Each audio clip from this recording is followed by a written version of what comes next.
What is your worst babysitting story?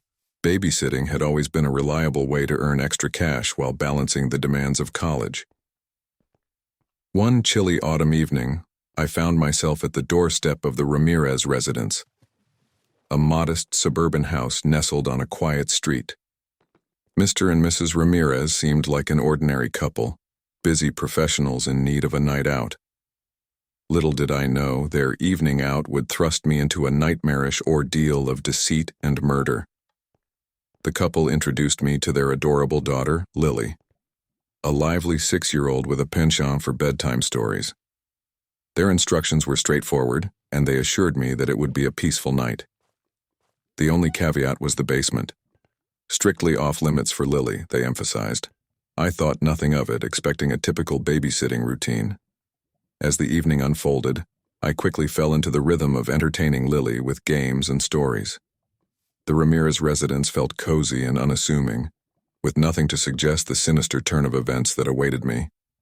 As the clock neared Lily's bedtime, the doorbell rang, interrupting our game of hide-and-seek.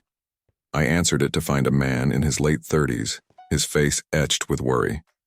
He introduced himself as Detective Martinez, explaining that he needed to speak with the Ramirezes about an ongoing investigation. I was puzzled, but agreed to let him in.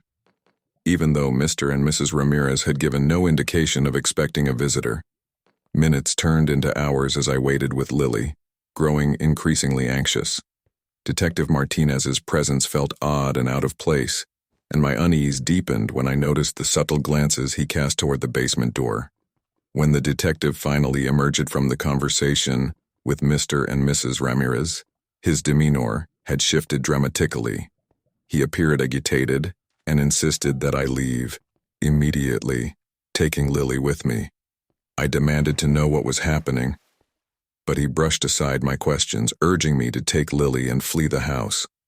With mounting fear, I gathered Lily and headed for the front door. As we reached the threshold, I heard a blood-curdling scream from the basement, followed by a series of frantic, desperate shouts. Panic surged through me as I rushed Lily out of the house and called the police. Within minutes, patrol cars descended on the Ramirez residence, their flashing lights illuminating the once peaceful street. As officers stormed the house, I could only wait in the safety of their presence, my heart pounding with dread. What unfolded was a chilling revelation. Beneath the seemingly ordinary facade of the Ramirez family lay a nightmarish secret. The basement, which I had been forbidden from entering, held a grisly scene. The lifeless bodies of Mr. and Mrs. Ramirez, victims of a brutal murder.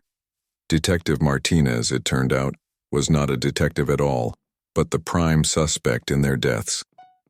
The investigation uncovered a web of deception and betrayal, with Detective Martinez having a personal connection to the Ramirez family that none of us could have foreseen. The motive behind the murders sent shockwaves through our community, and the facade of suburban tranquility had been shattered.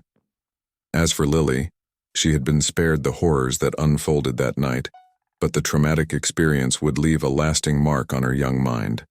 She became a tragic reminder that even in the most ordinary of places, darkness can hide, and the line between reality and nightmare can blur in an instant.